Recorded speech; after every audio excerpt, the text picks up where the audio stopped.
Welcome to Charlie's Three-Quarter House.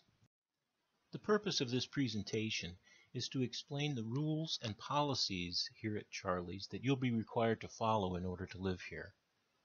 In addition to the staff, other residents, and the house management, you'll find a wealth of information and support to help you succeed. Collectively, we think you're in the right place. Charlie's Three-Quarter House, Inc. is an organization that provides affordable transitional housing for dozens of recovering alcoholics and addicts. We have residents that live with us for varying periods of time, some for weeks, others stay with us for much longer. All the residents here, newly sober, have come to Charlie's with two basic needs: the need for transitional living accommodations while working or looking for a job, saving enough money to live on their own, and a living environment that fosters and supports a daily routine based on living a life without alcohol or drugs. Before we go over the formal rules and policies of Charlie's, let's cover some of the basic information you'll need to know right now. Most people coming to Charlie's already know where we're located, but if you're unfamiliar with the area, a quick look at the map will show you our immediate surroundings. If you come to Charlie's with any clothing, please note that it's all got to be run through a hot dryer before it can be advanced to your living quarters. Next, you will be issued a set of keys. There are two keys involved. One is for the door for your room.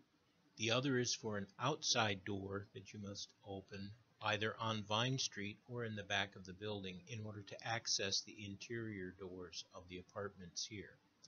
You are responsible to maintain possession of these keys at all time, and there is a fee if the key is lost. If you are in need of bedding, such as pillowcases, sheets, or blankets, talk to your staff member who's processing your intake, and he can help you get the things that you need to outfit your bed. If you drive a car, please note that parking is limited.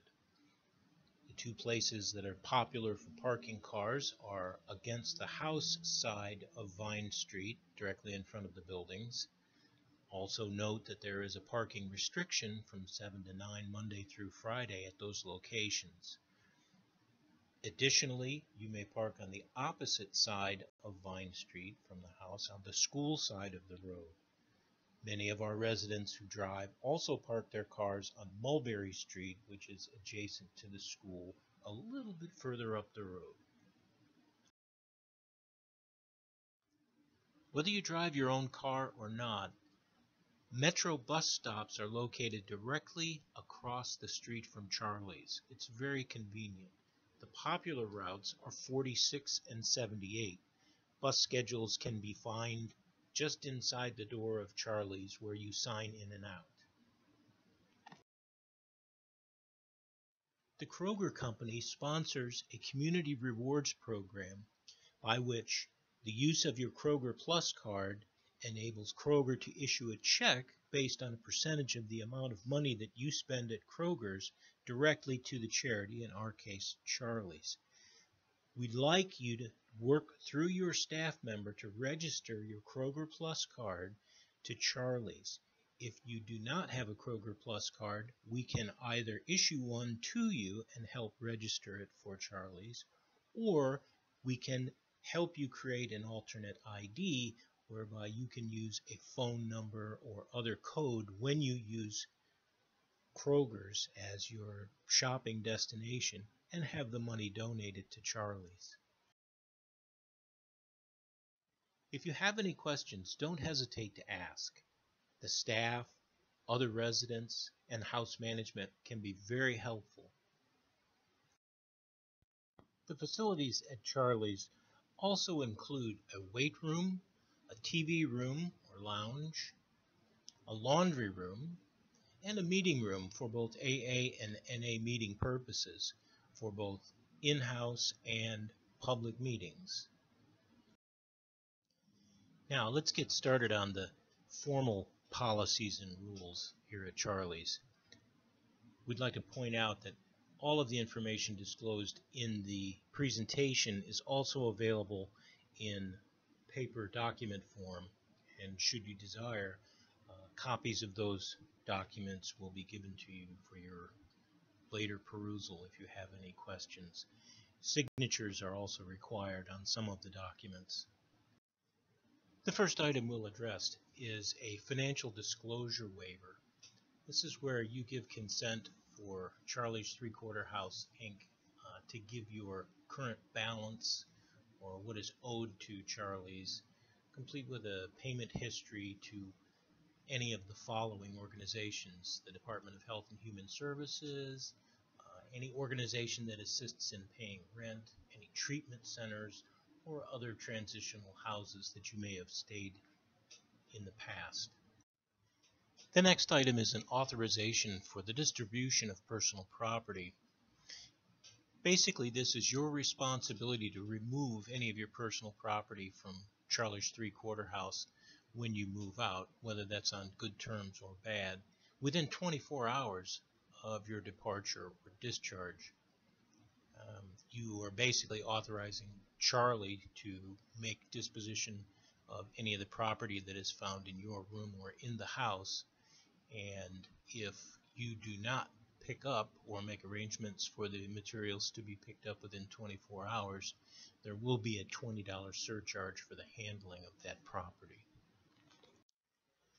Throughout the Charlie's House facilities, we have installed wireless internet access so that if you have a laptop or a smartphone, you can tap into the wireless signals and obtain access to the internet that way.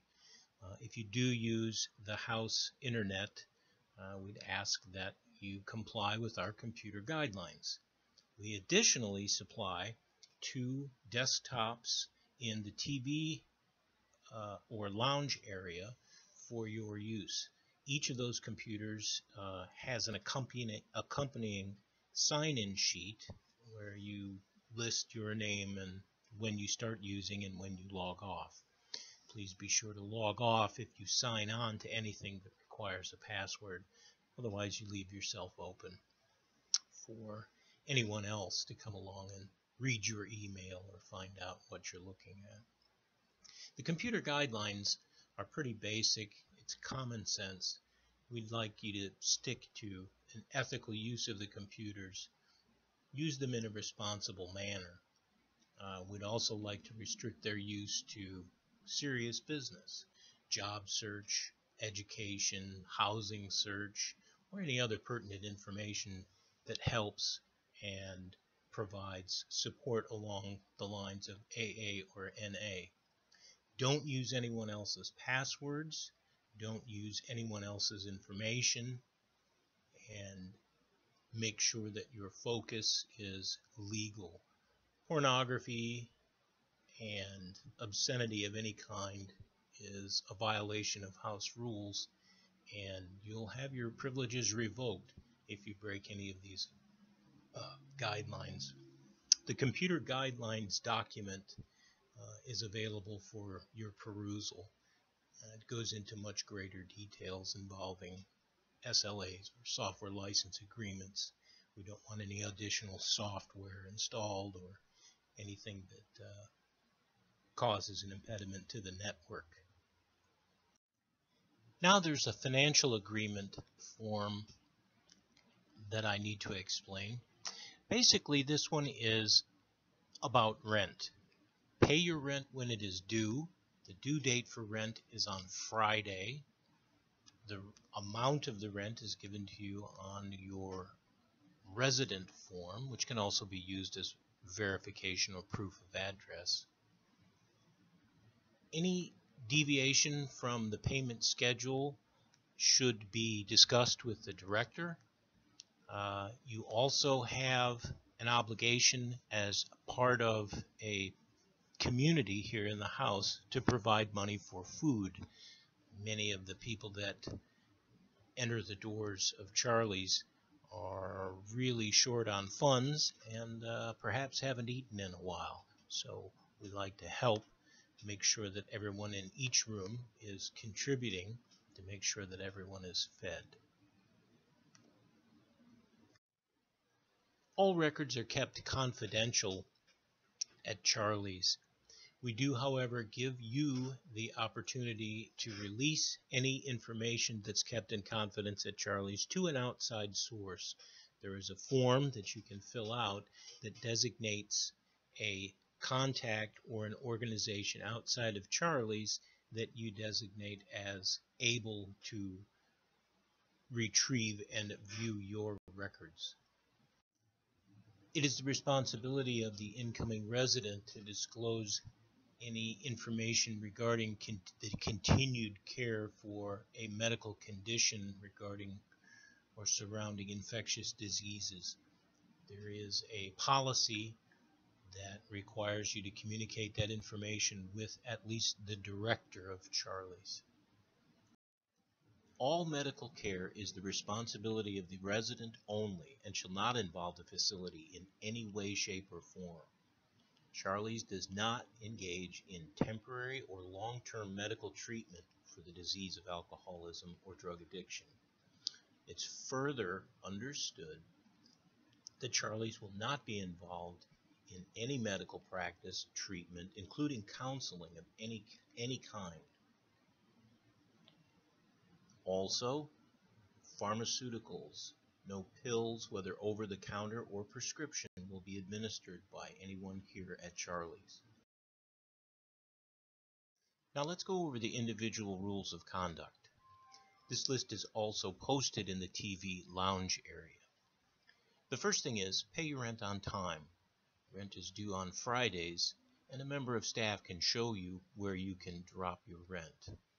You must have a job or are seeking employment, and if you have any questions about that, see the director. Mondays through Fridays, if you are not working, you should report to the office at 8 a.m.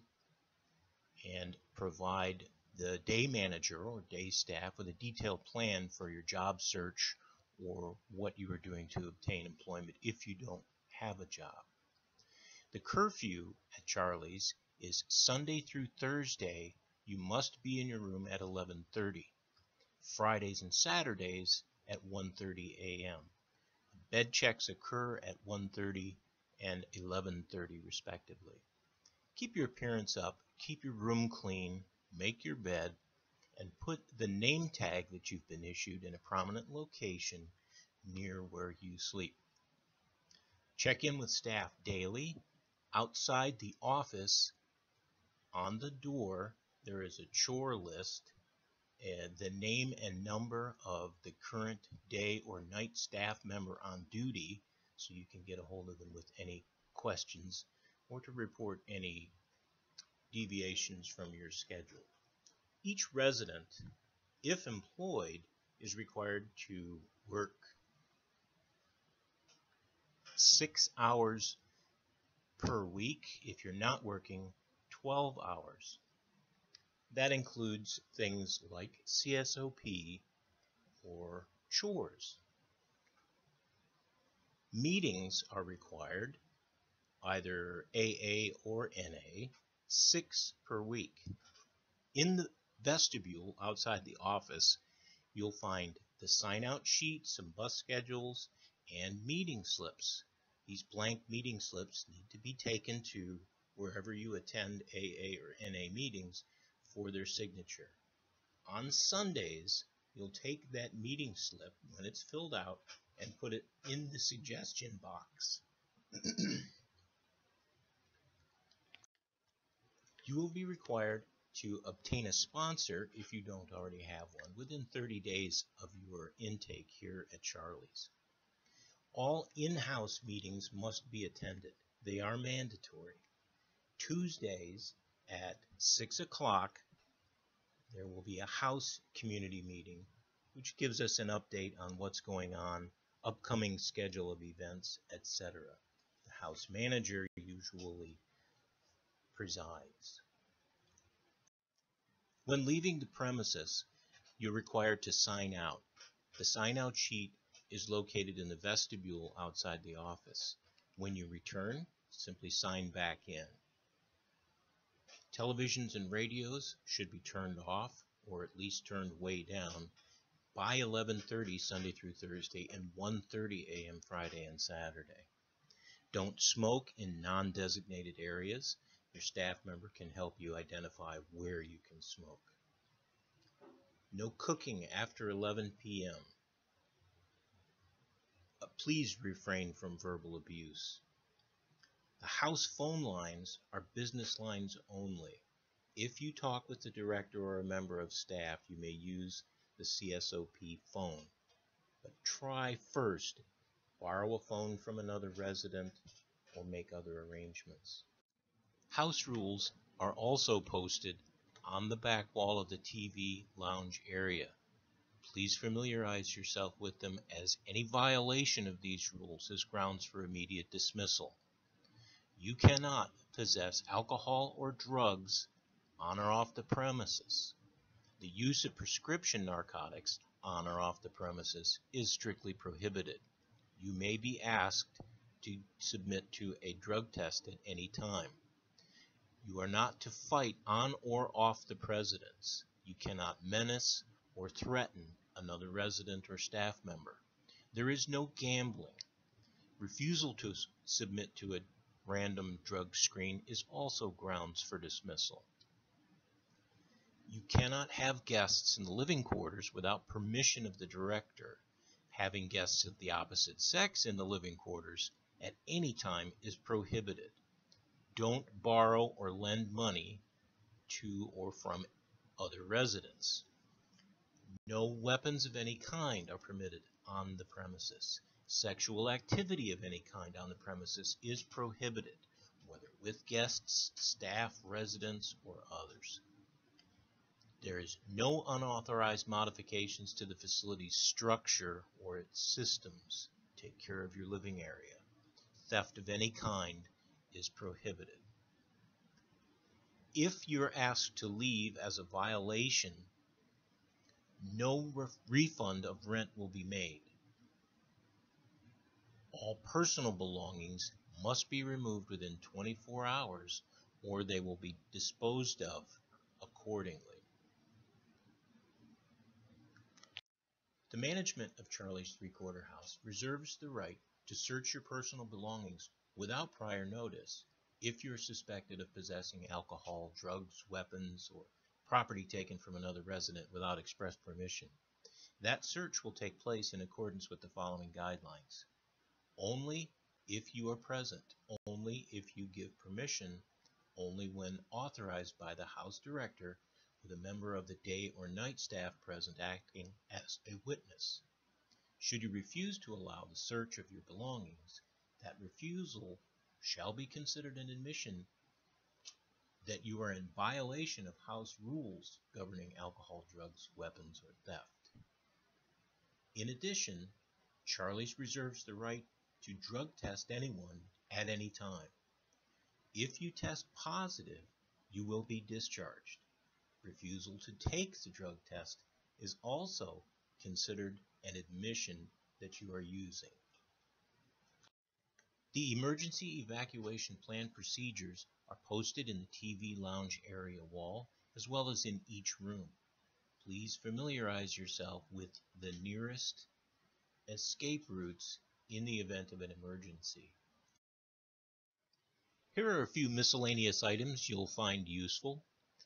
Each room in Charlie's has assigned a staff member called a room coordinator who is responsible for the well-being of the needs of its occupants. His name and phone number should be posted in whatever room you're assigned. Also, there is a message board immediately adjacent to the laundry area where any messages or phone calls taken through the CSOP desk will be posted. You'll also find on that board or in a tray at the bottom your rent receipt should you drop your rent without obtaining a receipt immediately. On the door opposite the soda machine to the office, you'll find a chore list it's advisable that you check this list regularly, as it does change from time to time, for any required chores that you will be assigned. Coffee is usually made in the TV lounge area between 6 or 8 a.m. depending on who gets up to make it. But it's someone's chore to make sure that that coffee is made. So come down to the TV lounge area in the morning if you've got time before work and grab a cup. Finally, there is a house cat. His name is Wilson, and I can't stress enough how important it is not to feed that cat. Since this presentation is a recorded video, these links are not live. Have your staff member help you navigate to this page outside of the presentation to get copies of any of the documents listed here.